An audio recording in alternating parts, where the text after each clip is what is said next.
If anyone is still listening, first of all, I appreciate that you did not unsubscribe. Secondly, I do feel I should provide a bit of an explanation for my sudden abandonment of the podcast for anyone who might have wondered. The short answer is actually good news. In October of 2020, right around the time I was planning to release some Halloween episodes, more on that later, my novel started getting some real attention from some of the agents I had submitted it to, and one of them made an offer to represent me. And getting the book in shape for submission to publishers immediately became the focus of all of my creative energy. Then, in early 2021, Tor Nightfire and I agreed to a book deal. Needless to say, it's been an eventful stretch of time, all other larger events happening beyond my little world notwithstanding, and I've been busy. I enjoyed this podcast, but it had to be set aside while I pursued my dream of being a full-time novelist. That's the relative short of it. For a bit more of an explanation, though, I did release an episode in October 2020 as part of what I planned to be a series of Halloween specials. It was sort of an offshoot of the daily horror history idea I briefly had and failed to maintain on my blog once upon a time. I had put in a lot of work to put together a spreadsheet containing anniversaries of horror film and book releases, television series debuts, birthdays of major figures in the genre, even important dates in the production and development of certain works of horror, at least the ones that I could find. For the podcast, each week in October I had planned to release an episode that covered all the notable anniversaries of the upcoming week and make some recommendations on what to watch to commemorate those occasions. The plan changed because, frankly, I hated that episode and took it down within a day or two. I just wasn't happy with the quality of it. I didn't execute the idea behind it very well, and when I listened back to it and compared it to how the normal episodes of the podcast had improved from episode 1 to episode 10, I was a little embarrassed by it.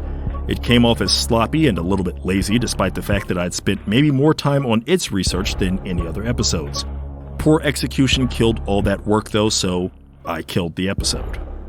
Now, on one hand, at that point, I had kind of broken my momentum with the pod, which was already a stop-start affair to begin with, and on the other hand, my fiction was simultaneously finding more success than it ever had.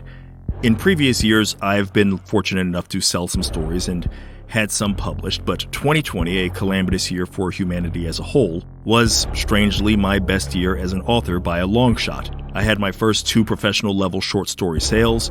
I made the preliminary ballot for a Stoker Award. I placed a story in the popular No Sleep podcast. I won second place in a contest with the magazine On the Premises, and in doing so, finally found a home for one of my favorite stories, which had come very close to being sold numerous times, but was always too much of a crime story to be horror, but too weird to be a crime story, and thus always ended up getting passed. Then, to top it all off, I found an agent who believed in my novel. Things progressed from there, and as I mentioned before, here I am now, signed with a major publisher. Besides all that, I also still kept my day job, which I'm very fortunate and happy to have kept while so many other people unfortunately lost theirs in the pandemic. Still, with all of that going on, Healthy Fears has been in the back of my mind all this time, even though I set it aside. I still have a lot of episode topics and ideas that I want to get into, as evidenced by what I'll soon be announcing related to the upcoming season. And I've finally gotten to a point that the rewrites in the book and the short stories I've continued working on and the next book that I've already got to start on and at least looking into maybe doing some additional writing, trying to become even more prolific as an author. I've finally gotten to a point where all of that is at a place where I at least have enough creative energy to spare to return to the podcast. I'm also far enough removed now from the embarrassment of my Halloween 2020 episode that the mild crisis of podcasting confidence I suffered in the aftermath of that no longer has me doubting myself. So, Healthy Fears is coming back for a second season, and I'm doing it right this time. It's all planned out, a 20-episode season with weekly releases, followed by a bit of a hiatus before returning for 4 weeks in October, and then finally wrapping the year with a Christmas special. It's all mapped out, every episode topic picked and marked on my calendar. I entered season 1 kind of feeling like I needed to be able to adjust on the fly with the world in 2020 feeling so hectic. I didn't want to release an episode that was poorly timed based on the latest horrible happening, so I tried to never record too much in advance, and that came back to bite me as far as maintaining a schedule. For anybody who listened during season 1, you can attest to that.